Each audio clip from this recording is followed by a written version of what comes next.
am a 53-year-old carpenter. I've had very little work for 3 years and have not been able to put away any money for my retirement fund. We are the 99%.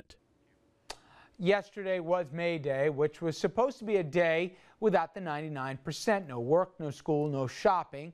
That was the mantra celebrated by the movement here that began, as we know, on Wall Street. Labor unions, immigrants' rights groups, a lot of disaffected students and recent grads here all joining together, not just in New York but across the country, to participate in what they called a general strike. Now, yesterday we brought you to the front lines of occupations in Chicago, D.C., Los Angeles. Saw scenes like this in Chicago. Demonstrations carrying Chicago Spring banner, a reference, as many of you can figure out, to the Arab Spring Revolution that forced dictators in Tunisia, Egypt, Libya, Yemen, and beyond.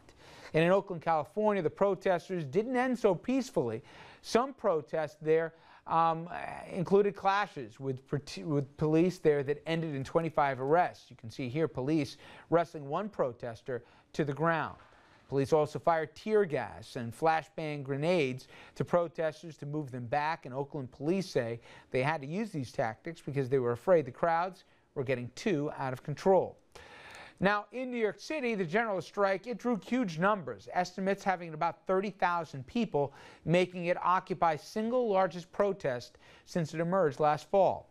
As protesters funneled out of Union Square and marched to Zuccotti Park, the line of people stretched from 32 continuous city blocks, led by a combination of union workers and Occupy protesters, as well as immigrant right activists. Now, Kim L'Engle, she was on the ground here following the protesters all day long in Lower Manhattan. She joins us now with more. Yeah, that's right, Rich. Well, the march ended late last night, but Occupy protesters continue to hold meetings in the streets between Zuccotti Park and Wall Street. Yesterday's march was permitted by the city and went off with just a few incidents. The NYPD reports a total of 30 arrests, a vast difference from when Occupy took the Brooklyn Bridge back in October. Now, the question that still remains is one that we've all asked. What will Occupy do with whatever momentum it picked up from yesterday's general strike? Now, that was the topic of a discussion during an interview I had with Progressive News talk show host Laura Flanders of Grit TV. The great thing about Occupy Wall Street is there's a lot in it for a lot of different interests. And I think a lot of people are looking to May 1st as a kind of moment to re-plug into this movement and to find out what they've decided as a collective to be about. I think that what we're going to see actually is the same flowering of many, many, many different blossoms with different focuses, and one message, which is we need to reclaim and occupy not one given agenda, but our lives. Laura and I talked about the future of Occupy, the mark they've made on the foreclosure crisis and student debt issue. And if you want to see more of that interview, we have it posted on our Facebook page. Go to facebook.com/RichardFrenchLive. Rich.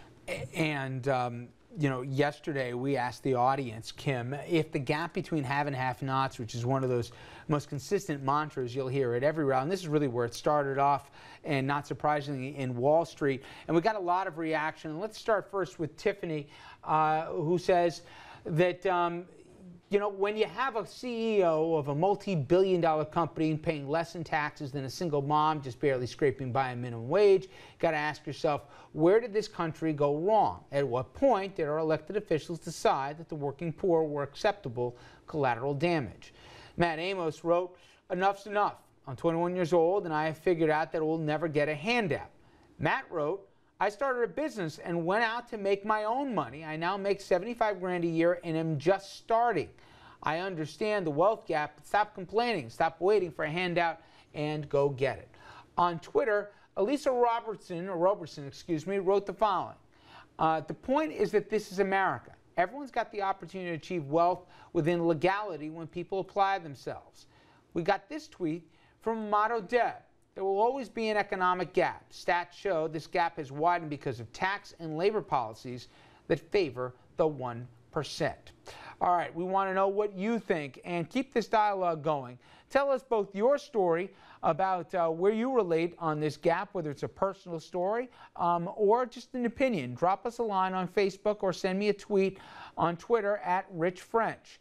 As we go to break here, we're going to leave you with a letter from the 99%, a man who lost his job 2 years ago, lost his house and his wife, and now may be facing a deadly health condition. I'm waiting on the word that I have renal failure. A vial of insulin used to cost $15 a few years ago, now costs $80. Big Pharma is gouging.